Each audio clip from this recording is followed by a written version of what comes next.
तो हर हर महादेव, जय माता जी। सब हमारे यूट्यूब का फैमिली, सब दीदी बहनी भैया लोग जितना है, और हम बहुत चुटकुला भोले बाबा का भजन गाओ थे, मज़ेदार। आप लोग सुनी और ज़रूर अपना आशीर्वाद देना।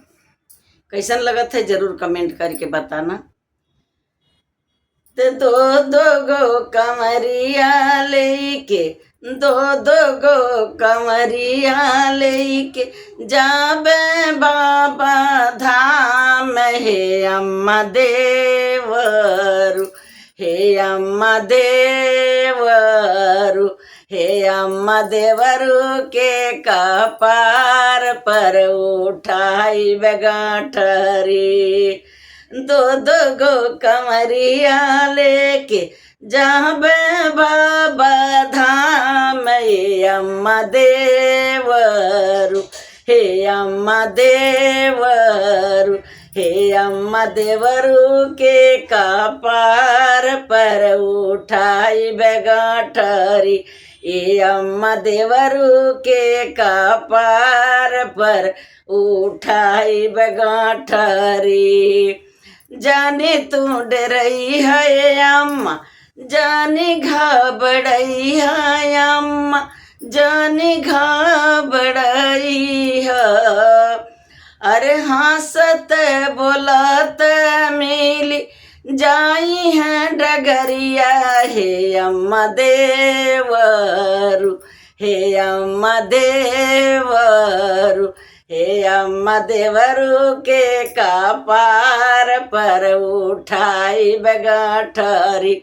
ये अम्मा देवरु के कपार पर उठाई बेगाठरी।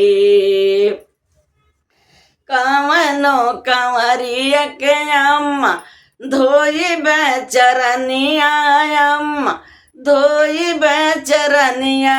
हे अम्मा देवरु, हे अम्मा देवरु से कह के लिपाई बेडगरी।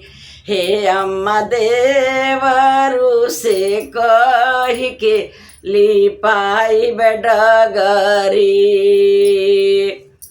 दो दो गो कंवरिया लेके, दो दो गो कंवरिया लेके जाबे बाबा धाम। हे अम्मा देवरु, हे अम्मा देवरु से, हे अम्मा देवरु के कपार पर उठाई मोटरी। ये अम्मा देवरु के कपार पर उठाई बेगाठरी।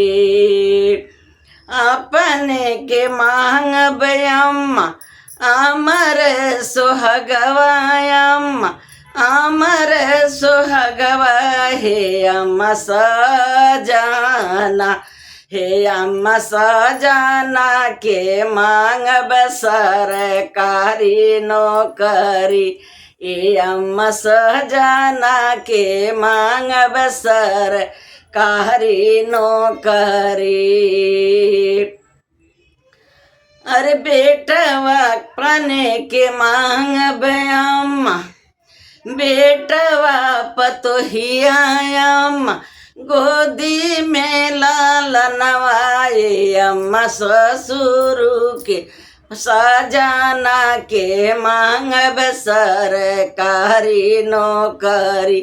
हे अम्मा दे सजाना के मांग सरकारी नौकरी। अरे देवरा की मांग अम्मा रोजी रोजी गरवाया अम्मा। अरे छोटकी के मांग अम्मा मांगी के हो से नूरवाया अम्मा, मांगी के हो से नूरवाए। अम्मा देवरु, हे अम्मा देवरु के मांग कन्या सुगरी। हे अम्मा पाने के मांगब देवरनिया सुघरी।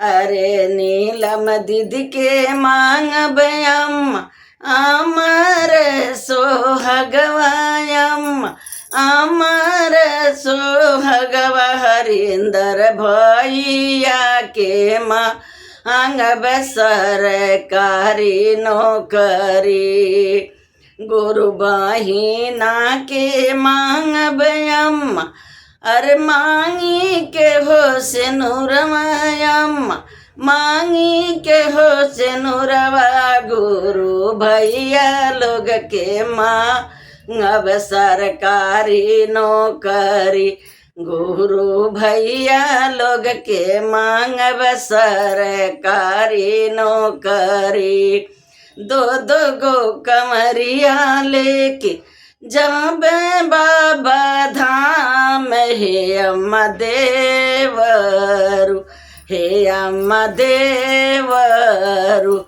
हे अम्मा देवरू के कपार पर उठाइब मोटरी हे अम्मा देवरू के कपार पर उठाइब मोटरी हे अम्मा देवरू के कपार पर उठाइब गाठरी।